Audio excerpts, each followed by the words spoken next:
ఎందుకు ఇట్లా చేసినావు చెప్పక్క నాకు. ఏంటిది? ఈ హంసగుడ్డుని నేను ఇవాళ 3-4 రోజుల నుంచి వెతుకుతున్నా. గుడ్డు పెడుతుందని తెలిసి అని ఏడ పెడుతున్నా తెలుస్తాను. ఈరోజు నేను ఇంటి దగ్గర అంటే మధ్యాహ్నం నుంచి ఇంటి దగ్గర ఉన్న కాబట్టి కనిపిస్తుంది. అంటే ఏమైనా తినిపోతుందంట పెడుతుంటే రోజు ఏమన్నా తినిపోతుంది. అయితే రోజుకి అమ్మాలి. మా హంస అయితే గుడ్డు ఎంత పెద్దగా పెట్టింది చూడు. నేనైతే మస్తు సంతోషపడ్డా. అసలు ఇలాగ ఫస్ట్ రాజేశ్వర్ అగ్రికల్చర్లో ఉంటుంది వీడియో.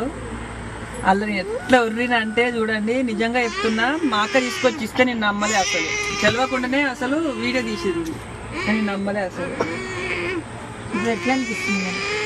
పిల్లలు చేపిస్తే సంతోషం అనిపిస్తుంది. అని ఒక్క గుడ్డేనా, ఇంకా 5-6 అయితే దొరికితే బాగుంది. ఇవాటికి దగ్గర 5-6 రోజులు చేస్తుందంట. నీ వెనక పుట్ట అన్నాను. ఏం బలుగుతుంది గుడ్లు తీస్తే. శివకోడి కూడా గుడ్లు పెడుతుంది. ఇవాళ 3